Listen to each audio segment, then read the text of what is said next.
Okay, bro. Nag-ingon dito bro nga Bro, dol pa bro. ining paghubog-hubog ba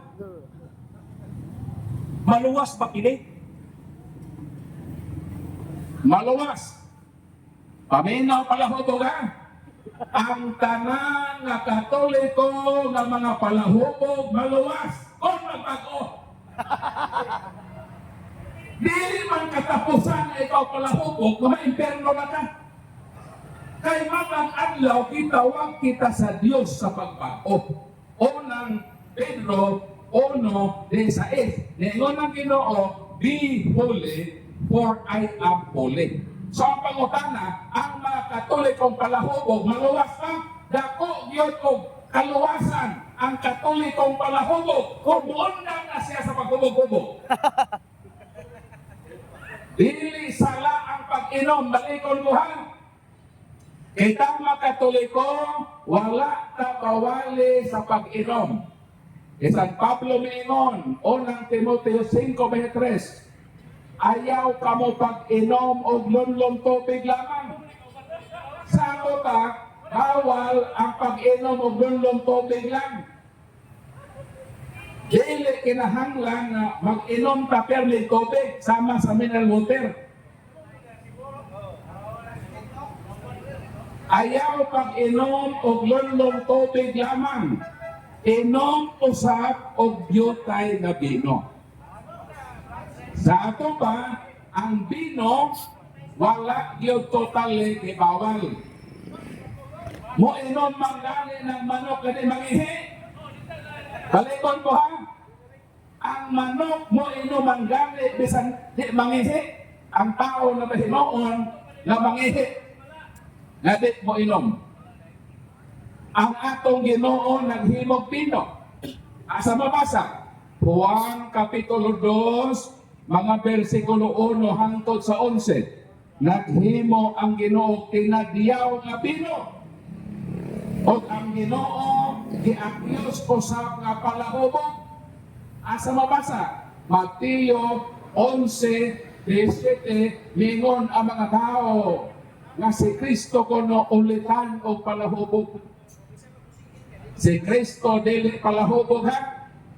Si Kristo mo inom lang og bino. Apan dili si Kristo palahubog. Og matod sa 1 Korinto 11:1 miingon si San Pablo, imitate me as I imitate Christ. Sundog ako ninyo. O sabay niyo ni San Pablo, 1 Timoteo 5:3, inom og jutan bino. Sundog ako ninyo. Sundog ka sabi niyo si Kristo. Si Kristo mo inom, apan dili paghubog. O sa mga Katolikong palahubog, maluwas. Kana kung sila manghunong na sa ilang pagkapalahubog. Apan, huwag sige hapon sa bino. Kaya di man sala lagi ang pag-inom o bino. Ang sala, mauman ang paghubog. Unang Korinto 6:9 hangtod sa 11 o sa magiyon sa balang kasulatan. Na ang mga palahubog dili makasulod sa harian sa langit. Meaning, ang mga palahubog dili yun makatuod sa langit. Nga di makatuod sa langit, di na may katuod silang balay papauli. Langit na mahinoon na lang padungan na matunan. So para dita makasala, ang pag-inom kinahanglan na kontrol. Kung saan pag-kontrol sa pag-inom? Galacia Kapitulo 5, mga versikulo 22 o 23, pangayoon nato ang usa sa importanteng bunga sa Espiritu Santo ang gitawag self-control, ang pagpugong sa kaugalingon. Na every time mo inom tag dino, makapugong ta. Nga mo inom lang, nga dili mo sangkot ngadto sa paghubog. So kita Katoliko, mo inom ka, pero mag-ambot ka sa Ginoo nga Lord, kinin akong pag-inom, dili unta ni mo sangkot sa paghubog. O pananglitan Lord mo inom ko, o okay na ni sa ako, pagkatulugan ako Lord. O di ba, paulian ako sa akong balay para dili yun mo abot sa puwel na ako mahubog o ako makasa. So balikon ko, naapay paglaom ang magkatolikong palahubog na mahalangit. O sa kondisyon na mohunong na sila sa paghubog-hubog. Sulod pautan. Tara. Propon na inamutan natin spirit na inon. Kung sa bagay pinuod, makaluwas bagay ang relihiyon o dili. Makaluwas kung kanak ng relihiyong tinukod sa manluluwas. Dili makaluwas kung tinukod sa mga tao na dili manluluwas.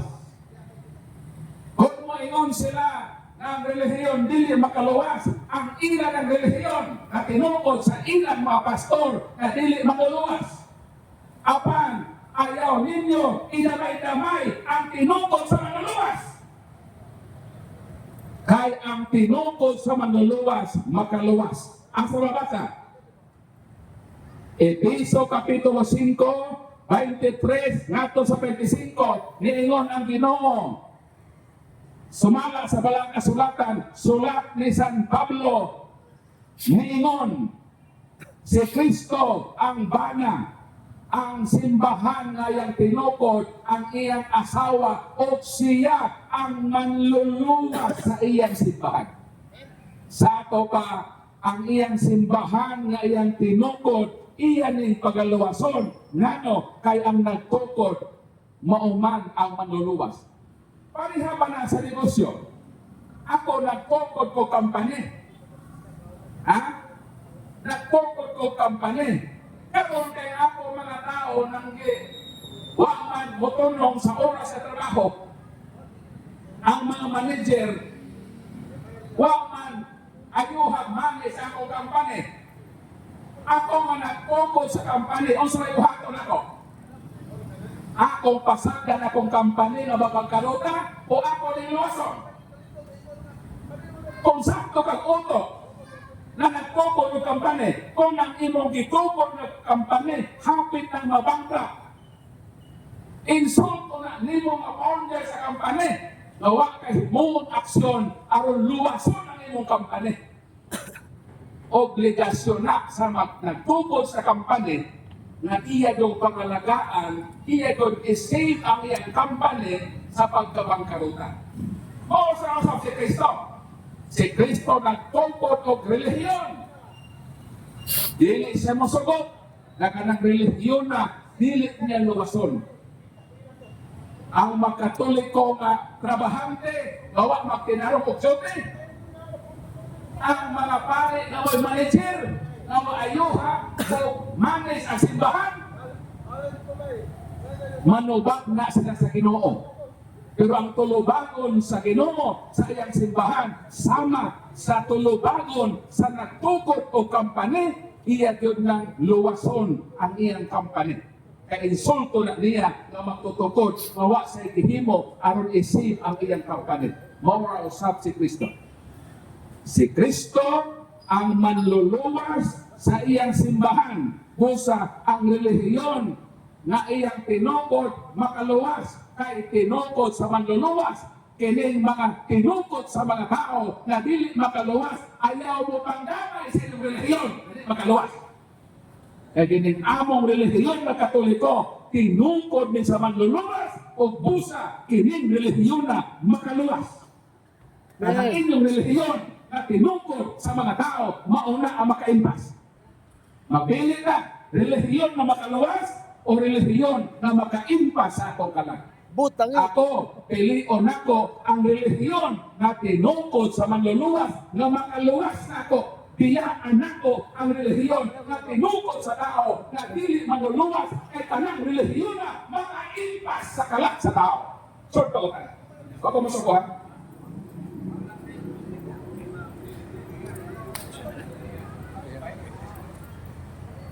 Ayaw hapon bro, nay nangutana na ko dito bro nga sala ba kuno ang mobalhin og relihiyon? Marto bro, sala ba kuno ang mobalhin og relihiyon? Sala man din na magpasa ka kapag relihiyon. Asa na mabasa? 2 Juan, Kapitulo 1, versikulo 9 o 11, sabi ngayon, matod sa balang kasulatan, kung dunay mosaka sa inyong panimalay nga nagdala og lahi nga tinuhan sa inyo ng nadawat, ayaw sila pasaa sa inyong balay kasi bisan kinsa mudawat kanila nakaambil sa ilang kasalanan. Sala ba nga mubalhin? Sala ang dahil na mapasaka ka? How much more pa ka mubalhin ka? Maunang kita makatoliko, dili yun ang magpasaka o lahi na tinuhan sa atong balay. Kay sala na! Asa na mabasan? 2 Juan, Kapitulo 1, versikulo 9 hangtod sa 11. Unya brakol, kung ang akong silingan, ang akong higala, lahi o tinuuhan, wanha sa among balay, kay nanayong bugas. Kung ang imong silingan, ang imong higala, ang imong isikatao, bisaka sa inyong balay, kay nanayong bugas, bisan palahi sa tinuuhan, hatagi sa bugas. Kung ang laing tinuhan, musaka sa inyong balay, kaya nagdiktit o resita, kaya ikapalit o tambal, isang lahi sa tinuhan, dili sa katoliko, hatari sa kwarta, aron sa makapalit o tambal, ay ako ng corporate work of mercy, natabangan nato, unsa man ang bulok sa pagtuo, sa laing tinuhan, bisan unsa ilang relihiyon, katungdanan nato, natabangan sila sa ilang mapinahanglan. Pero kung musa ka siya ay nagdikit o Biblia, aron ka ilabon, walay mangilag kung walay makailag. Mao nang ako silang balibaran, kami nga tagbalay katoliko na. Kung magwali mo, asa mo magwali? Ayaw mo magwali sa lugar na diwali na si Kristo. Asa mo nalabasa? Roma Kapitulo 15, versikulo 20, o kini ang atong challenge. Ang advice nato sa mga laing tinuhan na nag-house to house, kapitang katoliko na hinon ng panakon, kinsa ilang dapat sa iwan? Roma 15, 20, sabi inon din eh. Itinguha ko gayon kanunay ang pagsangyaw sa maayong balita sa mga dapit diin wala kay kasangyaw si Kristo. Asa magsangyaw nila itinuhan? Kung magsangyaw sila o Ginoo, asa sila magsangyaw? Dito sila magsangyaw sa lugar na wala pa isangyaw si Kristo. Anong kita mailang sangyawan na nakailan naman ka Kristo?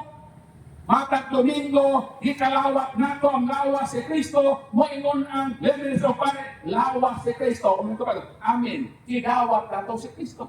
Sa ato pa, kitang katoliko, nakailatang ang Kristo, ato nang gidawat si Kristo, dili na kinahanglan kita magpasaka o sangyawan nila. Matod sa Biblia, si bisan kinsang ganahan na magsangyaw kang Kristo, magsangyaw sila sa lugar na wa pa si Kristo gisangyaw.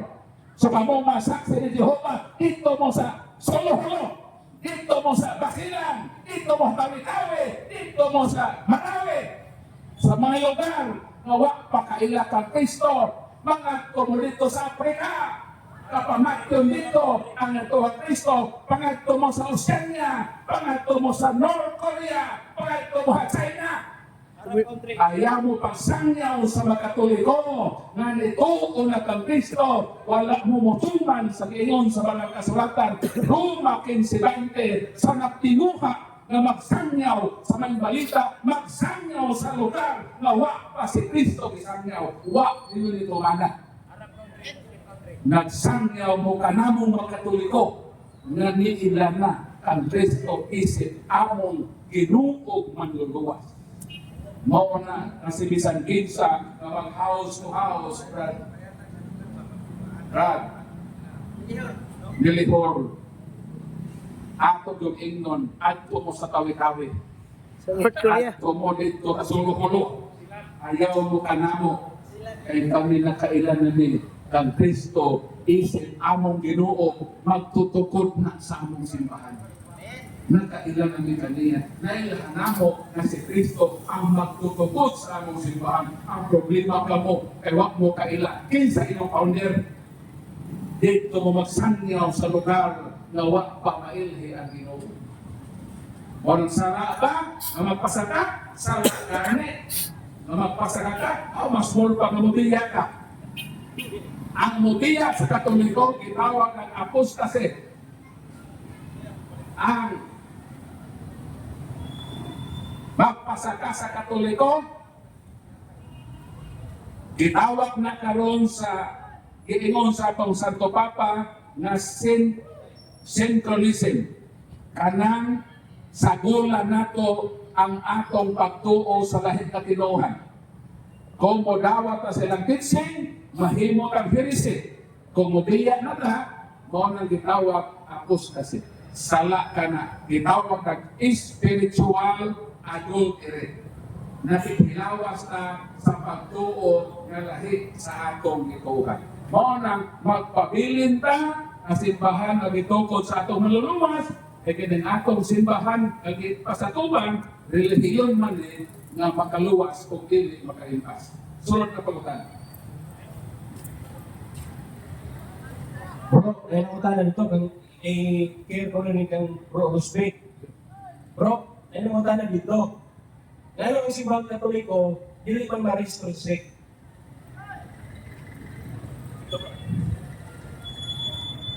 So kumag ngano ang simbahang Katoliko di man restado sa site.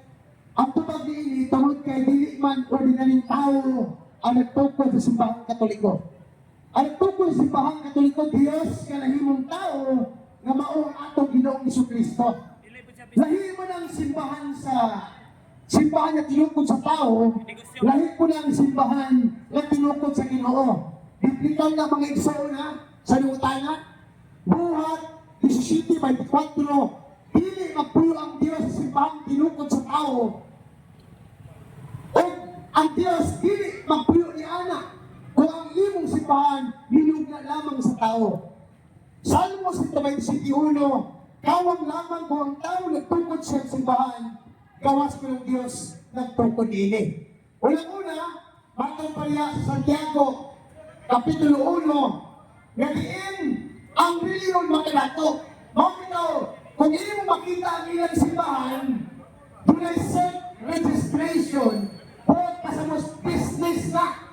Hey, balikan ko ha. Makita niyo ang ilang simbahan, dunay set registration, titulado, rehistrado, ng bayan ng buwis sa gobyerno. Ang buhat pasabot niya na business. Ang Katoliko di man po i-resto sa set. Nga naman, ang founder si Kristo. Kaya kung magpalisto ka sa Security Exchange and Commission, kinahanglan tunay founder, mupirma, yan ang papel na imong ipalistro. Example, palaugin pala ito si Kristo. For example, ako, dating pastor sa Born-Again, for example, ako, magtugog ko simbahan sa Born-Again. O niya, ipalisto na ako sa gobyerno. Listen mo na ko si Kristo na tungkol sa Born-Again. Na ako ay mupirma. So therefore, kanang ilang simbahan si kilid-kilid sa mga dili Katoliko, ang tungkol nila dili si Kristo, kung dili ordinaryong tao lamang. Doon ay mga tuig. Mas nauna pa mga tanduay lang kaysa silang simbahan. No? Ang tanduay lang 1854, ang ilang simbahan 1863. Mas nauna pa ang Atinito Bitsin kaysa silang simbahan. Walang tubag niya ng mga igsoon na ang simbahang Katoliko dili ipalisto ng anuman. Ay mas nauna pa man ang simbahang Katoliko noon ka sa gobyerno. Sa katalimutan na malikon ko, ngayong Katoliko di malisto, tawag kay ang founder si Kristo. O mas nauna pa ang simbahang Katoliko noon ka sa gobyerno. Ang inyong simbahan, naturalmente, maristro yun na. Kaya mas naula pa man ang gobyerno, noon ka sa iyong simbahan. So, watong tumang mga igsoon, buhat, 17:24, Dili magpuyo ang Dios sa simbahang tinukod sa tao. Kawag ka ng simbahan na. Mabitaw mga igsoon nga. Katulad kanuhog diya sa kilid-kilid, pamilya din mo karong. Pamili yun mo, hula-hula ang mag-ayo. Unsa ang iyong piliyon? Simbahang tinukod sa tao o simbahang tinukod sa Ginoo? Diya, magpugos na inyong desisyon mga igsoon. No? Wala nga kami sa Catholic Crusade Ministry. Magkamalumi, kinsa ang founder sa ilang simbahan. Dokumentado, detalyado, bisan kinsa, magkamalumi kinsa ang founder sa ilang simbahan, asa na nagtitukod, ano sa gitukod. Pero ang mga dili Katoliko, hindi sila kaingon, kinsa ang nagtukod sa simbahan Katoliko, ano sa gitukod, o asa na nagtitukod. Bisan i-search lang nimo sa Google. Kanang nga sa kilit-kilit. I-search sa Google, who founded the Seventh-day Adventist, mugawas na yun na Ellen G. White. Who founded the Jesus Miracle Crusade, mugawas na yun na Wilkie Almeida. Who founded the Tindaan, mugawas na Ilis Soriano. Pero kung i-search nyo sa Google, who founded the Roman Catholic Church, mugawas na siya, Jesus Christ. Hili mang limbong ang kasaysayan. Isaya 41:4, ang Diyos ang nagbuot sa tagang sa kasaysayan, kay siya ang sinugdanan, siya usap ang katapusan. Muna ang tawag ang dito sa kamatuuran, kakalang inyong simbahan, hiligin si Kristo at tungkol ni anak. Pabitaw kami nila, ang tingnan mo sa Catholic Crusade Ministry, mga dating pastor, dating ministro, dating evangelist na nagbalik loob sa Katoliko. Nga ang among simbahan kaya ito, tinukod lang ang tao, ang among naibalaan na usalang kasimbahan, ang punktong simbahan dito po ni Kristo, 2,000 anyos na ang minabay, walay lain ang simbahang Katoliko. Sunod pamutana. Yan na po, dahil namutana ang Boris Calvert. Bro, Ikaw gina. bro, sino ba nag-iingon sa kanang usas na one saved, always saved? Okay. Ang pagtulungan na one saved is always saved. Kung ibalik nato ang ilang pangatarungan na faith, Bible alone, dili ka makabasa teksto versikulo sa Biblia. Pero niya, pagtulungan na sa itong mga igsoon na baptist. Pag-ingon na one saved is always saved. You cannot find the singular in the Bible that praise one saved is always saved. Mga kaigsoon. O ito magiging sa Biblia. Ang Biblia, sumala ni San Juan, na tumingon ka sa mga kalimon na luwas na ka, pakakon ka, Kapitulo 2, versikulo 8. O ang ingon po ni tawag na ito ni Kristo sa Biblia, ato tag-ang, one saved is always saved.